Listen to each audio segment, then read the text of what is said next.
E aí, pessoal, bem-vindos a mais uma análise do nosso material de estudo contínuo. Hoje, a gente chega no 36º dia desse devocional e vamos explorar um tema que, olha, é super íntimo, mas ao mesmo tempo afeta absolutamente todo mundo. Nós vamos falar sobre como derrotar de vez aqueles sentimentos paralisantes de inadequação, sabe? Aquela voz que tenta ditar o que a gente pode ou não fazer. O nosso foco hoje é desvendar como funciona essa que é uma das emoções mais pesadas da nossa vida e, o que é mais importante, mapear uma rota de fuga clara e segura para fora dela. Então, bora organizar essas ideias para deixar tudo bem gravado na mente. Já passou da hora da gente deixar essa bagagem pesada para trás, não é verdade? Bom, para começar, vamos direto ao ponto observando a nossa âncora principal de hoje.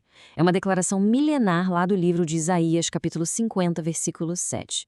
Quando a gente lê a frase, o soberano Senhor me ajuda e não serei constrangido, caramba, isso é uma mudança de paradigma colossal.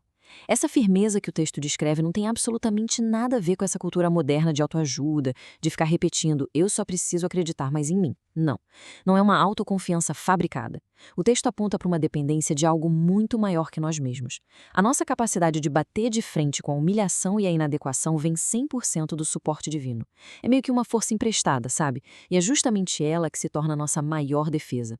E olha, o que é realmente interessante na anatomia dessa emoção são justamente as palavras usadas para definir ela: paralisar, minar, aprisionar e ciclo. A vergonha definitivamente não é só um desconforto passageiro porque a gente pisou na bola. Nada disso. Ela age como um fardo silencioso que vai asfixiando a gente. Quando aquele sentimento de que não somos bons o suficiente se instala, ele vira uma prisão invisível. É literalmente amarrar a mente num passado que, pensa bem, nem existe mais. Fica aquele eco constante de falhas antigas travando qualquer passo que a gente tente dar para frente. A vergonha molda o nosso jeito de pensar, de agir e acaba criando muros nas nossas relações, tanto com as pessoas ao nosso redor, quanto na nossa conexão espiritual com Deus. Basicamente, ela exige que a gente se esconda. Para ajudar a gente a visualizar bem isso, o nosso material faz uma conexão incrível com a cultura pop, trazendo o exemplo da personagem Riley, lá daquela animação Divertidamente 2. Quem já assistiu ao filme sabe exatamente como é fácil se identificar com o caos que acontece na sala de controle emocional dela. A chegada da emoção vergonha causa uma confusão tão grande que paralisa tudo. Dá aquela vontade literal de sumir, de puxar o capuz do moletom e se isolar do planeta. E, sendo bem honestas aqui, quem de nós nunca quis apertar o botão de pânico e se esconder debaixo das cobertas de vez em quando? Isso ilustra perfeitamente o quanto essa emoção é confusa e totalmente humana. Em várias fases da vida, todo mundo tem esse painel de controle sequestrado pelo medo de não alcançar as expectativas. É uma representação fantástica de uma batalha interna super real. E isso tudo ilustra brilhantemente um contraste brutal que rola dentro da nossa mente. De um lado, a gente tem uma narrativa escura e super restritiva. As mentiras da vergonha. Aquela voz que não cansa de sussurrar que a gente nunca vai ser bom o bastante, que a fraqueza não tem perdão e que o passado é uma sentença de condenação definitiva. Mas, do outro lado, em total oposição, entra a luz expansiva da verdade de Deus. Ao invés de condenação, a gente encontra perdão. Ao invés de sermos descartados, rola uma restauração completa. E no lugar daquele distanciamento frio, ele nos chama pelo nome, construindo um relacionamento super pessoal. É tipo luz e sombra dividindo as vozes que brigam pela nossa atenção todos os dias.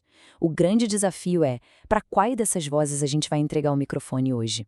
Vamos avançar e ver como isso se constrói na prática ao longo da história? O texto nos traz 3 estudos de caso fenomenais, de pessoas que tinham absolutamente todos os motivos humanos para viverem esmagadas pela vergonha. Pensa rápido comigo. Primeiro, Moisés. O cara cometeu um erro gravíssimo, virou fugitivo no deserto, mas foi resgatado para ser o grande libertador de uma nação inteira. Depois temos Pedro, que bem na hora H, no momento mais crucial de todos, negou conhecer Jesus. Mesmo assim, ele foi perdoado, restaurado e virou simplesmente um dos pilares da igreja primitiva. E por fim, a mulher samaritana, alguém totalmente marginalizada e rejeitada pela comunidade por causa do seu histórico, mas que encontrou um recomeço absoluto numa única conversa. A grande sacada aqui é inegável. Os nossos erros do passado definitivamente não têm a palavra final sobre o nosso propósito no futuro. Só que, pessoal, o grande problema é o lugar onde a gente costuma tentar construir o nosso abrigo contra a vergonha. A gente tem a mania de querer basear a nossa segurança na perfeição humana, tipo tentar não errar nunca, o que é impossível, ou então numa busca maluca e incessante por aprovação e aceitação social. E isso é exaustivo demais. E pior, é uma fundação incrivelmente instável. A opinião pública muda num piscar de olhos e ser perfeita é inatingível para qualquer um de nós. A verdadeira segurança só acontece de fato quando a nossa identidade está ancorada com firmeza na graça de Deus.